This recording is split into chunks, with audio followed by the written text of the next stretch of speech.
정말 너무 냉랭하고 생하고 그럴 때 정말 경계에 가셔서 얼마나 마음이 아프실까, 안타까워하실까, 이제 그 안타까움이 느껴져가지고 저도 마음이 아팠습니다. 그에 비해서 지난달에 성화하신 우리 조무자 권사님께서는 지금 아들을 전도해서 공직자로 키워가지고 정말 첨보 과정도 되시고 우리 공직자를 키우시기 때문에 도자님께서 오셔가지고 또 성화식도 해주시고 정말 그런 가운데 영광스럽게 천상에 입적하셨으리라 생각됩니다. 그래서 우리 식구님들도 저도 성화식을 하면서 정말 은혜스러웠습니다. 우리 마상교회 식구들이 이렇게 권사님 성화식에 다 같이 한마음 한뜻으로 함께 하는구나. 어떻게 보면 우리 교회보다 한 3배 이상 크다고 할 수 있는 상원교회의 성화식만큼 식구들이 많이 오셔가지고 이렇게 상원교회 못지않게 성화식을 잘 은혜스럽게 할 수 있어서 다시 한번 감사드립니다. 현대의 유명한 기독교 교육학자 중에 한 사람이라고 존 웨스터포스 3세라는 사람이 있는데요. 이 사람이 이런 책을 썼습니다. Your children have faith라고. 이게 무슨 말이냐면요. 우리의 다음 세대들이 신앙을 갖게 될까라는 책입니다. 이런 책입니다. Your children have faith. 이 책의 내용은 어떤 이야기냐면요. 이 시대 우리 교회와 부모가 정말 우리의 다음 세대들이 신앙을 갖게 될까 하는 그런 내용을, 이런 문제를 놓고 심각하게 고민해 봐야 된다고 했습니다. 지금 기성교회는 정말 심합니다. 기성교회. 우리 젊은이들이 잘 없어요. 우리는 그 미세들 있지 않습니까? 젊은이들이 어떤 한 50대, 60대 그런 분들이 제일 젊은 교회, 그런 교회들이 많습니다.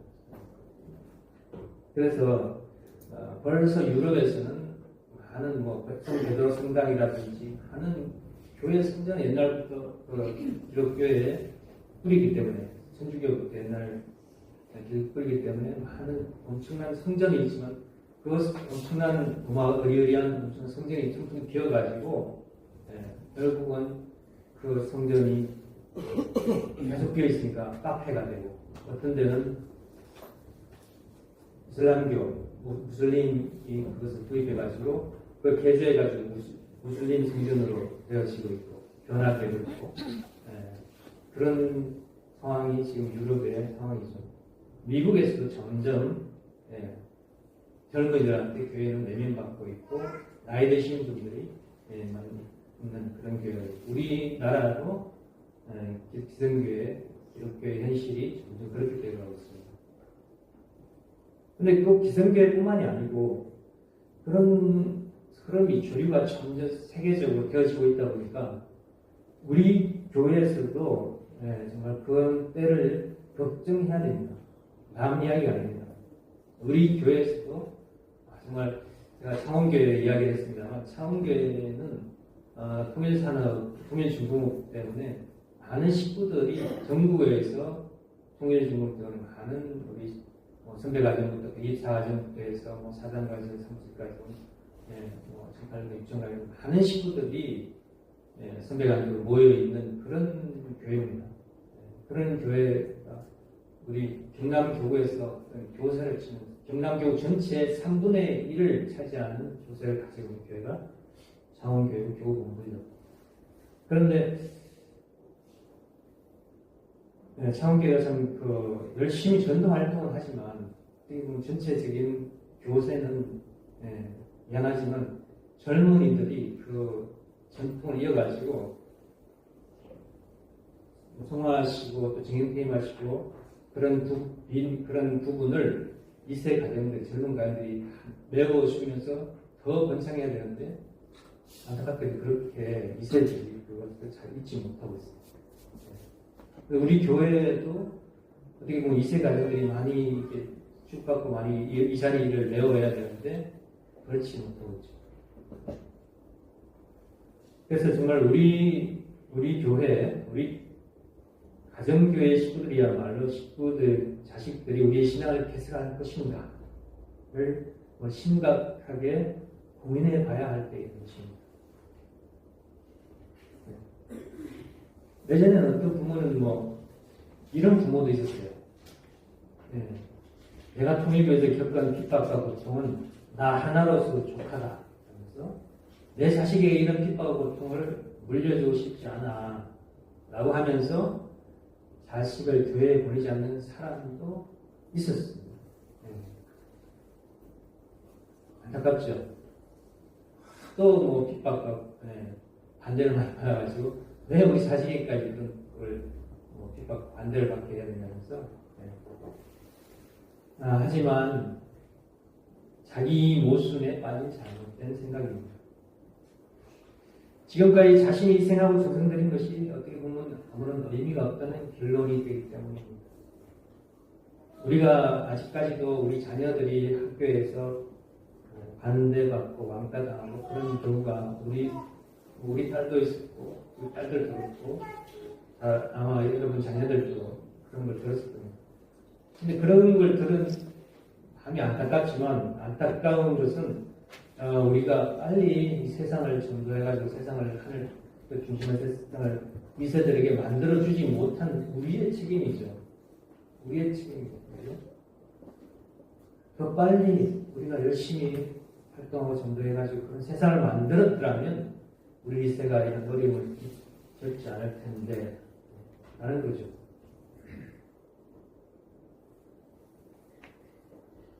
그리고 우리 2세들이 이런 고통을 겪다면 그 손자, 손녀, 3세들에게는 4세들에게는 더 이상 그런 어려움을 겪지 않게 해야 되겠다는 생각을 가지고 더 열심히 우리는 활동해야 되는 것입니다.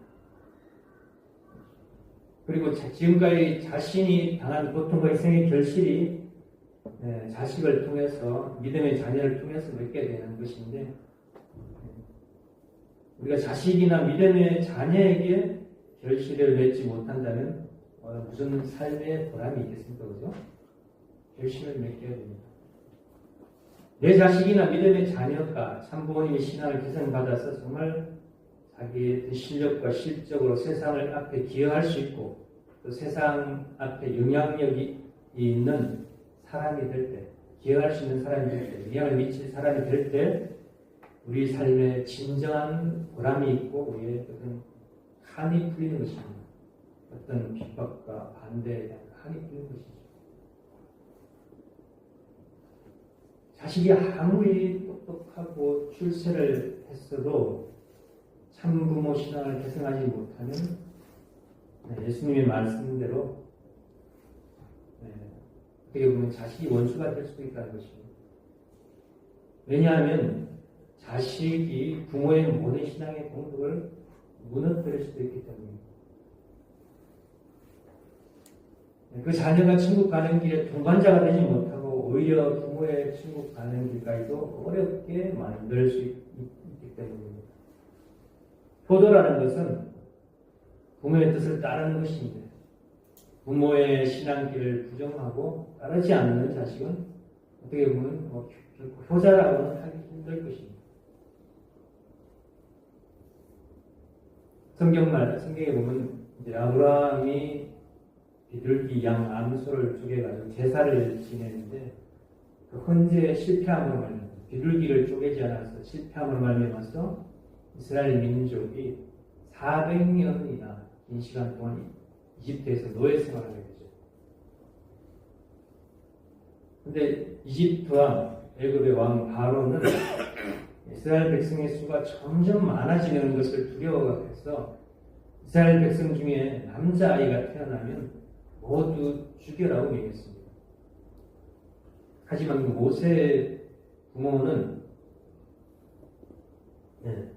그 명을 따르지 않고 키우다가 모세가 3살이 되자 더 이상 숨길 수가 없어가지고 갈대로 높은 상자, 배를 만들어가지고 그걸 물 위에 띄어가지고 거기에 모세를 눕혀서 나일강에 마침 공중에서 공주들이 물놀이 하는 시간에 맞춰가지고 띄어보냅니다.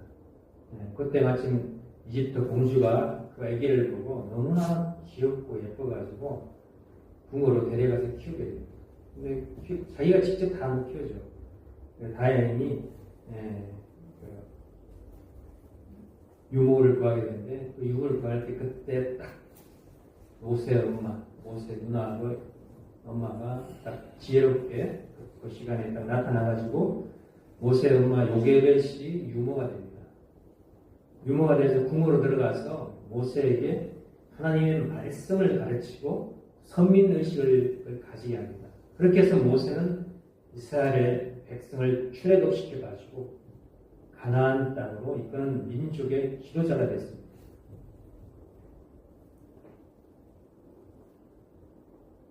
오늘 훈독 말씀에서 참부모님은 가정에서 훈독회의 전통을 세우라고 했습니다.